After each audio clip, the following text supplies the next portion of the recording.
frantic moment of silence, and then a desperate gasping for breath. If this sounds familiar, it's not surprising.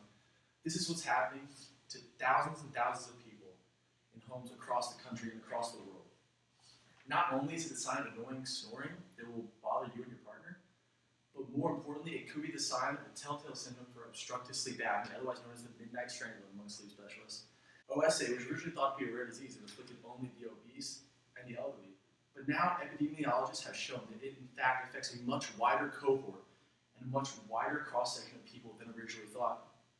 Nearly 40% of the population actually has some sort of apnea, with about half of these cases being clinically significant. Now, among these, only 5% of OSA sufferers and are undergoing treatment that will vitally change their life. These are pilots, these are your coworkers, these are people in your day-to-day lives that are affected every single day by sleep deprivation from drastic fragmentation of their sleep because of obstructive sleep apnea. We need to radically up the public's knowledge and public's recognition of this severe disease that is one of the most severely underdiagnosed and undertreated in the world.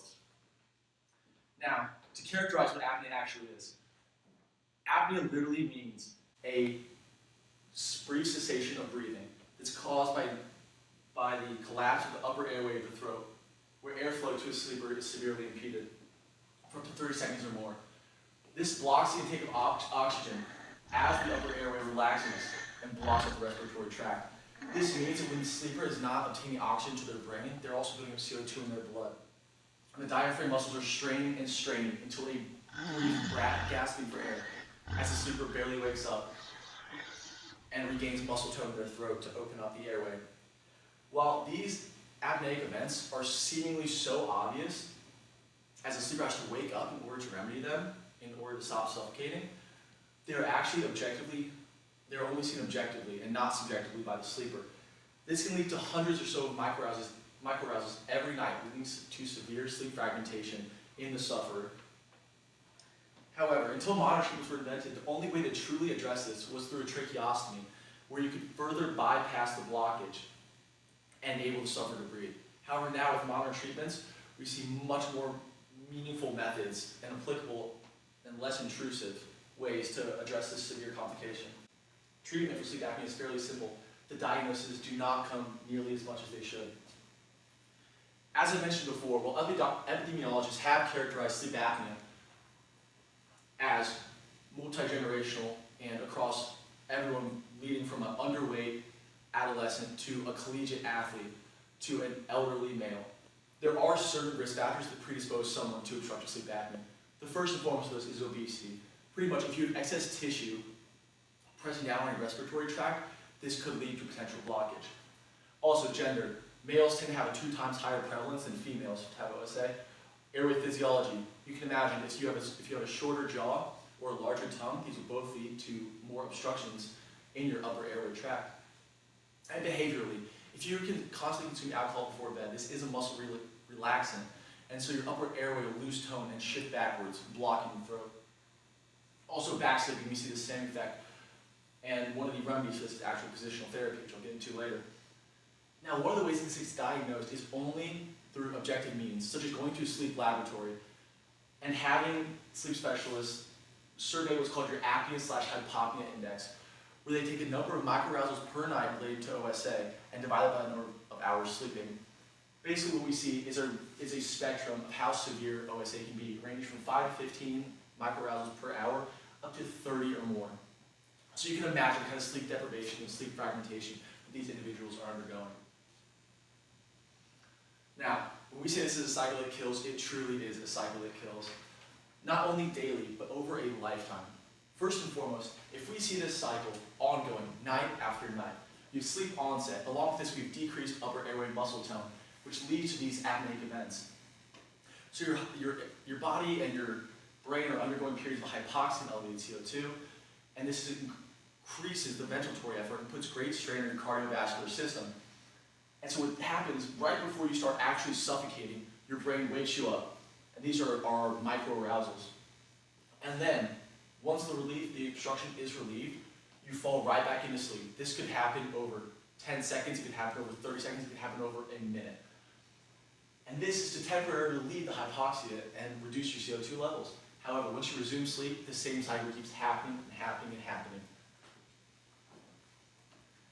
This, as you can imagine, it's the same as effectively losing sleep every single night. You'll be excessively sleepy during the day. You'll have headaches. You'll have lack of concentration.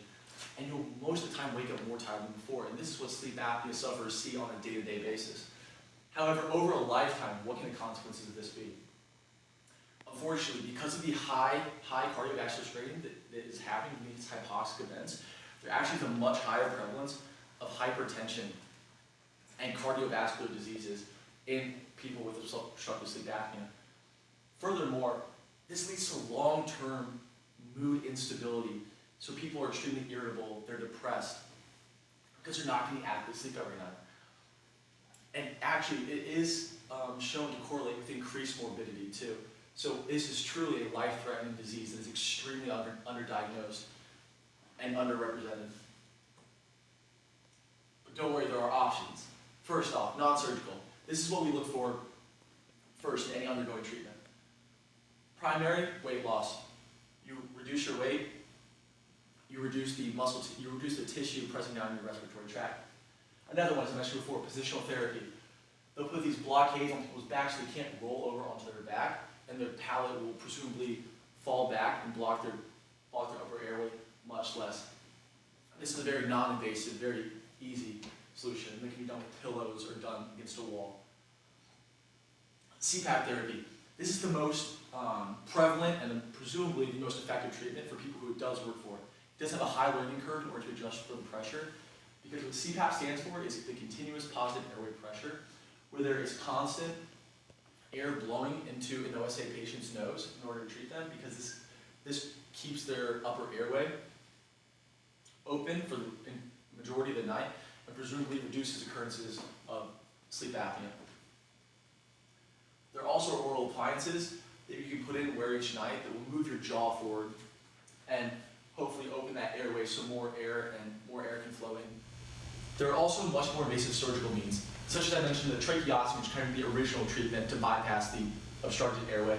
There are also nasal surgeries that will restructure your nasal tract so that you can presumably get more air through there. Also upper airway surgery, such as the UPP, which will kind of reduce the, basically much of the excess tissue in your upper airway, such as from your palate or from the back of your tongue and the roof of your mouth.